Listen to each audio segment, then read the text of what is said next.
Esto vendría siendo los contextos como sería importantes, ya que algunos de ellos podemos estar viviendo en la actualidad y tanto como hoy en día. La pueden distinguirse en tres etapas importantes, como la pérdida de Juan, donde ocurrió en diciembre, el asesinato de Tules, donde ocurrió en diciembre igual, y la constitución del diciembre. Básicamente casi todo surgió en diciembre, pero es uno de los problemas que se puede considerar. El día de hoy les hablaré sobre la temática principal de la novela Bandidos del Río Frío. Esta fue una novela escrita y publicada a finales del siglo XIX. Entonces, esta se publicó en México, por lo cual habla sobre los temperamentos, las costumbres, los pobladores de la Ciudad de México. Entonces, su tema principal son los signos del naturalismo, ya que todo esto se engloba a cómo se comportan los pobladores de México hacia las demás personas y la comunidad. El narrador es narrada bajo el signo del naturalismo, lo cual es una novela romántica por su índole feuilletinesca y que tiene una cercanía con el costumbrismo y de sus temas. Eso quiere decir que quiere representar poéticamente la realidad con todo lo que viene siendo el tema de la novela. Personajes de la novela. Pascuala, que es la propietaria del rancho de Santa María de la Ladrillera en Tlalnepantla, está casada con dos Espiridion, con un hijo del mismo nombre. También está el Espiridion hijo, que es un amigo de Juan, Moctezuma III, el licenciado Lamparilla, Doctor Cornillo, Don Diego, Melchor y Baltasar de todos los santos, Mariana del Saus, Juan Robreño, Nastasita, Juan Robreño, Saus, Evaristo, Casilda, Crisalto, Bedoya, Pepe, Carrascosa, el coronel Relumbrón, Capitán Franco, Juan Cataño, Santos Aguirre, Doña Severa, esposa del coronel Relumbrón, Don Moisés Amparo, hija del coronel. Y Los Bandidos del Frío es una novela del escritor mexicano Manuel Paino. Fue publicada por entregas en folletín, primero en Barcelona de 1889 a 1891 y después en México de 1892 a 1893. Consta de 117 capítulos, los cuales tratan de la sociedad mexicana a los finales de la década de 1810. A finales de la década de 1870, sus mitos, religión, hábitos y complejos y prejuicios mediante el cruzamiento de las historias de sus personajes inspirados en la vida real. Tema.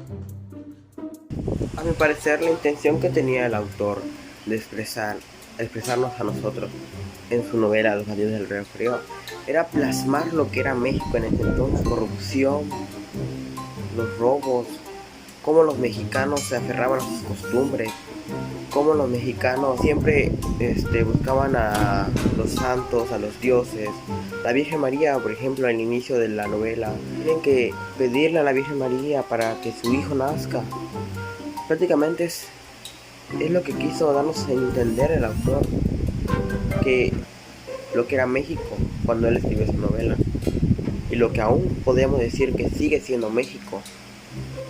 Aún sigue habiendo corrupción, las personas aún siguen creyendo, siguen siendo fieles a sus costumbres, a su religión, todo en realidad. La novela tiene mucho en común con nuestro actual México, hablando de la corrupción de gobierno, con la corrupción que la misma gente hace hacia otras personas, la violencia, sobre todo la violencia de la mujer, la discriminación por el hecho de ser mujer y no darle sus derechos, aunque ahora se está luchando más por eso y ya no hay tanto problema. Sin embargo, siguen habiendo vínculos de violencia hacia la mujer y se sigue luchando por eso. Robos, el narcotráfico, aunque en la novela prácticamente no te podría hablar de narcotráfico ni nada, pero digamos que es lo que estamos viviendo, es la corrupción, porque los narcotraficantes le pueden pagar a la policía para que no digan nada, y ahí está viendo la corrupción que hay. No hay honestidad, hay corrupción. Acá donde se grabó, donde se escribió esa novela, se siguen viviendo partes de esa época en la actualidad. Todo es que toda la aportación que viene siendo todo lo que pasó en la vida real, igual de la novela, sucede el paso del niño, que queda cuidado de una tía, es básicamente como lo que estamos pasando en la actualidad y es lo que entendimos básicamente. Puedes meter y no meter en sí, sino hay cosas de que la vida real pasan hasta en la novela, que es lo que nos da a reflexionar en algunos tipo de cosas o algunos temas que es en sí, donde como antes mencionaba había la corrupción, sobre el robo y de México, que ya no sale de México después de tanto tiempo.